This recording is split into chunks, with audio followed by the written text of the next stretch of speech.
Okay, so this is a difficult one. Trying to give a review and impression of a game after having taken a breakaway for the best part of a year.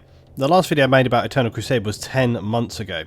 So what spurred this interest to check it out again? Well, I had an email sent out to all of those who earn Eternal Crusade telling me that they are very excited to introduce a new free version of Eternal Crusade, a limited version of the game previously known as Free to Warg. We've made several enhancements to our original version and are happy to announce the following in our free version. All factions are now playable. Originally it was just going to be orcs, but apparently all factions are now playable. All classes are playable except Assault. Purchased RTC, which is Rogue Trader Credits, that's their kind of game currency for purchasing weapons and aesthetics for your character, count towards upgrading the full premium version. So again, if you purchase, it's kind of incentivized. There's a lot of stuff here incentivizing you to purchase and then also purchase towards unlocking the full game, which again is a bit odd, and it really does, again, it leads into some other stuff I'll get into talk about soon. Progression is 1/3 of the premium version, so premium being the normal purchasing version, right? And then the remaining progression is banked as you play, so you're still getting full progression, but you only earn 1/3 of it, the rest of it is banked. And then banked progression is unlocked when you upgrade. So there's multiple things there which are basically saying like, hey, whilst you're playing for free, this stuff you don't get, but then if you unlock and you progress and you purchase the full version, then you get it. Now the thing that I find interesting is that this email was pretty clear. It was easy to understand, it was bullet pointed, and it did get straight to the point, which is markedly different to the confusing and awkward post on their own site, which was written so strangely. I had to reread some of the statements multiple times before I could actually understand what they were getting at. It's also written in a way which is much vaguer than the email. So was this deliberate to avoid telling people who had shelled out their hard-earned money and been supporters of the game for years now that all of this was basically a waste of time? Now here's a post from their forum. This is part of the big post they made about this. So it starts off, amazing how time is fun when you're having flies. You see, because they changed the words around. Anyway, let's get to the serious business. It's refreshing to see people looking forward to more people to shoot. It means more regions open up, it means less wait for carnage, it means more likely that a particular orc game you want to join is available up and running in your region. So they're trying to spin this whole it's going to be free by just being like, yeah, there's more people to play with, right? That's a great thing. This is kind of what DICE have done in the past. I don't buy it ever. I just don't buy this. Okay, so now they go into the next one. It says, we're not going free to play, pay to win. We're providing a free version of the game, which is sort of progression and class limitation, exactly so that free players are valuable to paying players and vice versa. You still have to pay to get the full game. Again, it just feels like rationalizing it rather than actually making a point. Orc only with one class available would have messed up class faction matchmaking balance on an epic scale. We now allow all classes except Air Assault. All progression is 1/3 of the paying player, and you still need to pay either $20 or 20,000 Rogue Trader credits to unlock the full game. So again, it's fairly clear, but it's not as bullet pointed as the other one. This imbalance would mean that there's no value in the free player to the paying player. What? The free player is diminishing the experience instead of becoming a vital part of it. What? The free player won't stay around long enough either, as playing one class of Orc in Eternal Crusade, especially with that epic imbalance, would suck for them as much as it would suck for the playing player. Not true, you just have to make the game, and also that was surely part of your original quite interesting concept, was to enable that to work. It doesn't, yeah, I guess from one perspective it would suck to be kind of you're playing for free, but isn't that the point of playing, that's the whole point of being free to play, is you don't get the extra stuff, and therefore that's why you're limited. Making it free to play and just give you everything is a slap in the face to the people who've already shelled out and paid, no matter how you rationalize it. It just is. So the whole thing is just like, it's just like backpedaling rationalization that just is, if you actually read it and think about it, total bullshit. So now we come up to the last bit, and this says, this ties into the fact that more people that are in the world, the more valuable the world is to players. It helps everything from matchmaking to faction, class and campaign balance. It ties into everything. That's kind of true. We thank you all for your support in getting Eternal Crusade. Hope that you continue to support Eternal Crusade that we love, hate, what? Or both. We all see the potential, and that's what binds us. What developer says they hate their own game? What? Eternal Crusade is a game which I am astonished has not yet been picked up on, and just savaged harder for what it is. What I find more bizarre is that its community seem really passive compared to many others out there in terms of criticising what I can only see as a continued lack of understanding on behalf of the developers. This game has continued to promise more than it delivers ever since it was announced. Its original scope was to basically be 40k PlanetSide 2. That's an awesome concept, and one which had a lot of promise, as it was apparently one of the most anticipated titles back in 2014. However, in that time till now, it has basically abandoned that concept fully. It also had an interesting idea of keeping some factions full price game paying, which is what they were kind of just alluding to a minute ago, and then having a lower faction like the Orcs, which rely on numbers more than gear to be a free-to-play element. So basically a true hybrid of people that have bought a full game and people that have played a free-to-play game, and hopefully the two things trading off. Some people pay to get the goods and some don't, but they rely on weight of numbers to get the job done. Pretty interesting concept, but they seem to again have abandoned that in favour of literally just trying to get people into the game by any means necessary, which is never a really good thing. That's just scrapped clearly. It's just on full free to play, and you're able to unlock weapons through their store, which gives you, let's be real, an advantage over others. How can it not be an advantage over others when you have things which are, doesn't matter how small it is, you can rationalize it however you want to, it is pay to win. It just is. You know how you can even be more sure it's pay to win? Because the dev, I have seen, I went to an event and they stated it, I've seen it stated all the time in their forums posts, their media posts, that they just continually feel the need to regularly restate that it isn't that. If you feel the need to regularly state how you are not something, then that generally tends to mean that you are that thing that you're saying that you aren't. Protest too much. There also seems to be a staggering imbalance in factions, which I'll showcase and then talk about later. Before we even get to that point though, the devs just seem to be interested in getting players into the game through gimmicks, marketing and so on. It reminds me of some other games that I play. And actually just understanding what they should try to do to make people want to play that game is make it work, make it enjoyable, and then people will come to the game. I never understand this idea that you need to push a game through just marketing so hard. A game which just is good will sell itself. And we've seen this with many, many titles. I don't really need to kind of even list them. You can probably know. Often they're indie games, stuff like RimWorld, FTL. Those are kind of smaller scale games. But then, a game like Last of Us, I mean, it has obviously because it's a great, big studio behind it, big publisher behind it. Of course, that game had a ton of marketing, but I would say that a game like that has kind of sold itself. Do you know what I mean?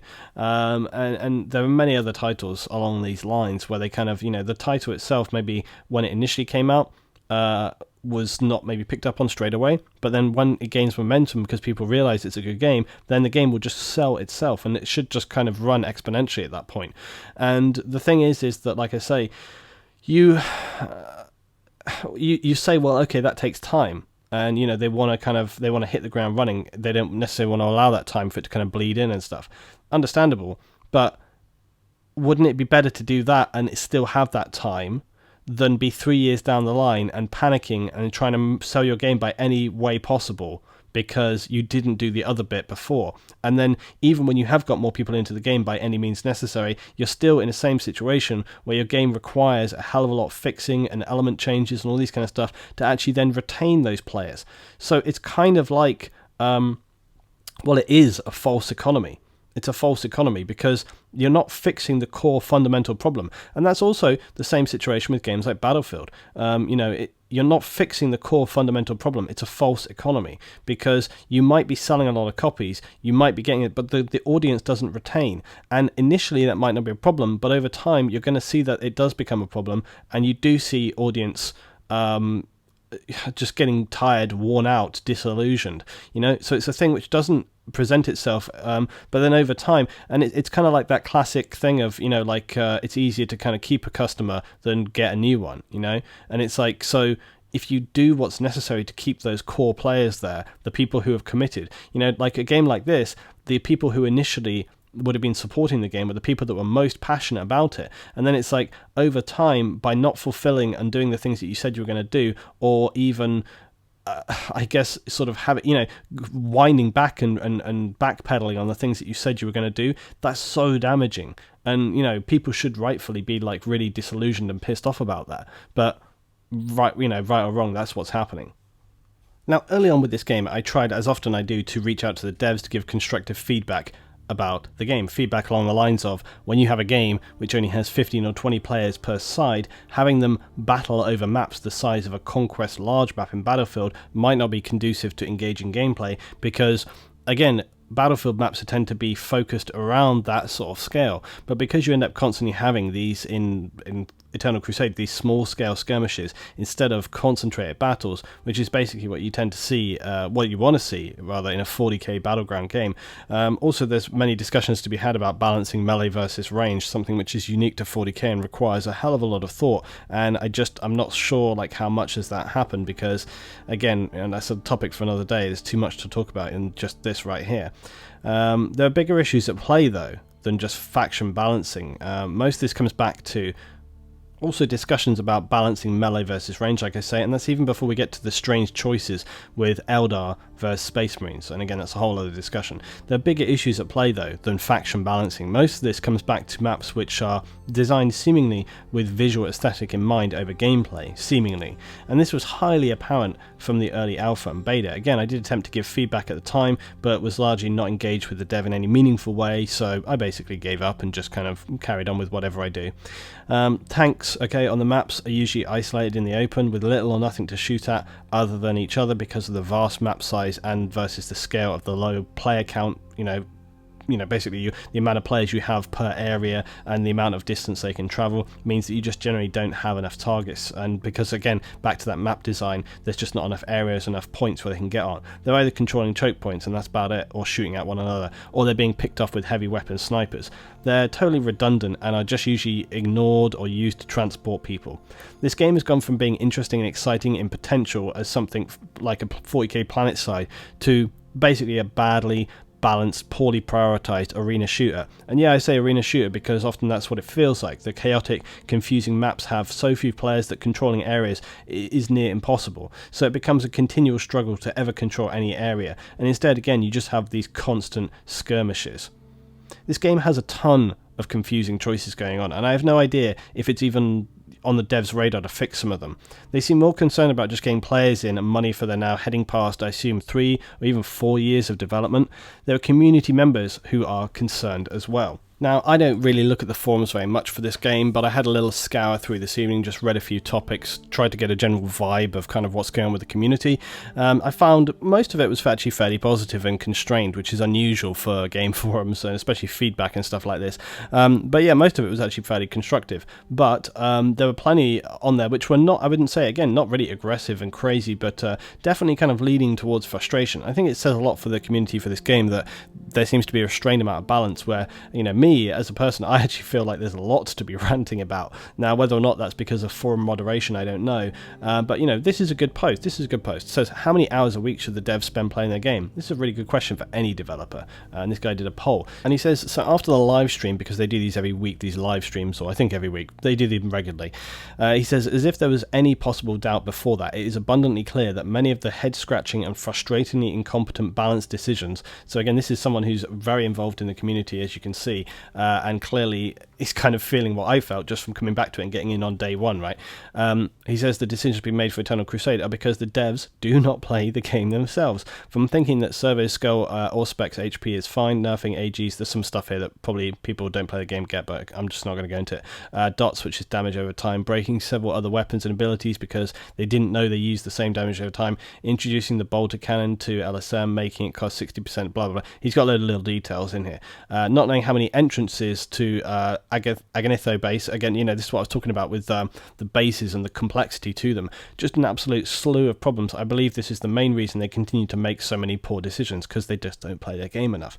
The question isn't should they play their own game more or not, because they absolutely need to play it far more if they do at present at all. The question is how many hours per week do they need to spend experiencing the reality of what their insulated and poorly informed decisions mean to the player base. So that's someone from the community. And he had plenty of feedback from other people. You can see 5 pages here of feedback from other players.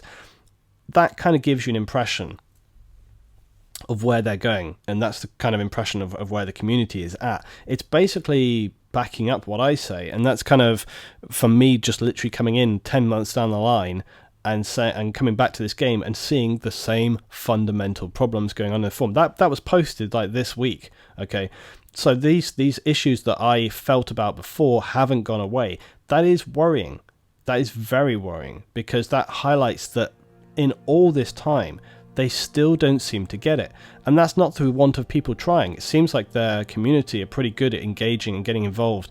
I feel like at this point, probably someone senior needs to take control. Either publisher or something needs to get in the mix and sort of say to the guys, like, you need to fucking sort your priorities out, you know, because they don't seem to, they really don't seem to know where they're going. You know, if you want to look at this just purely aesthetically, the game seems decent aesthetically. There are mechanics which I seem to think work generally fine, but there are a lot of fundamental core issues which are way more basic than that, which have been overlooked. It feels like sometimes I find that, you know, as someone who plays plenty of games and you know, gets involved in thinking about the mechanics and the development process of games, I often find that some developers, they get caught up in, and also this is just something as a designer, you know, a graphic designer, you think about the processes of work, and I often find that what's happening there is people are getting caught up in the details. They're running before they can walk, basically, is the best sort of analogy there.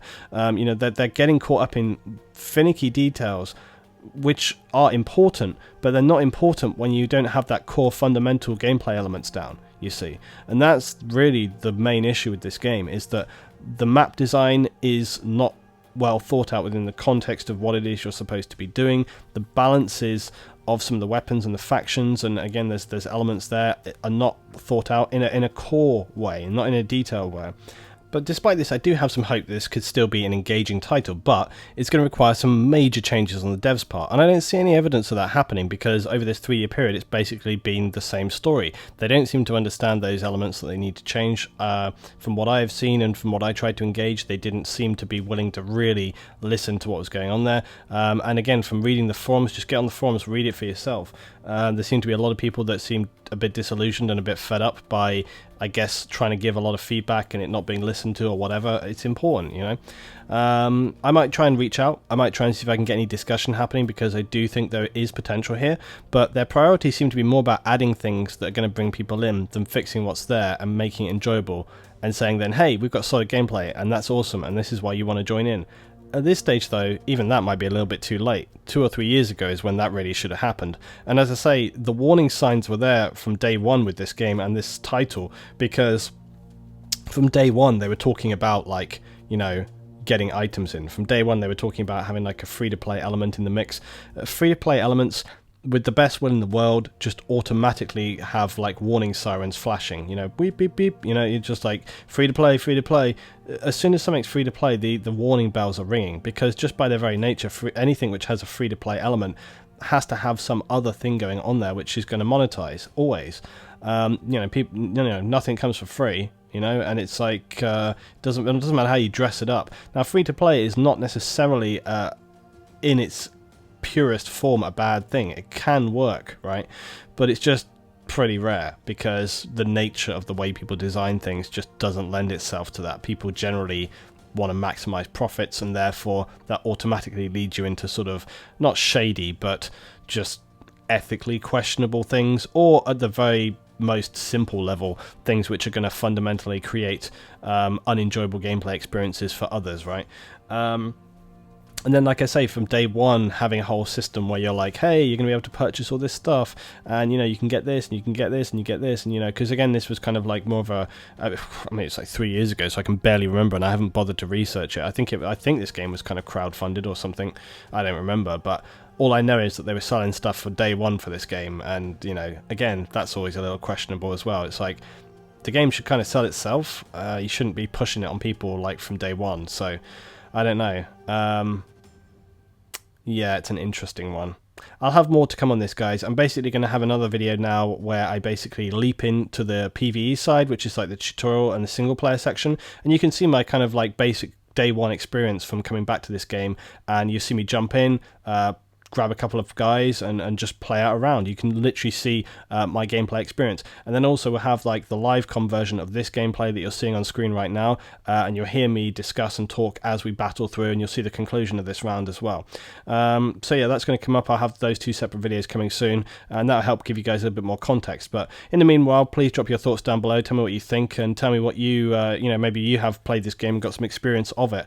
Also guys, as usual, please check out all the rest of the content on the channel. Tell me if you like this video, and if you want to see more content around this. I want to cover obviously more and more games as I work through the channel now, and I'll be trying to review and cover things that in the past I've taken a break from. So again, the classic stuff, getting back towards Verdun, loads of new content coming up pretty soon in terms of other games and stuff, so, and keeping the core sort of armor things going on anyway. So alright guys, thanks for watching. I'll see you next time for some more, I guess, Eternal Crusade.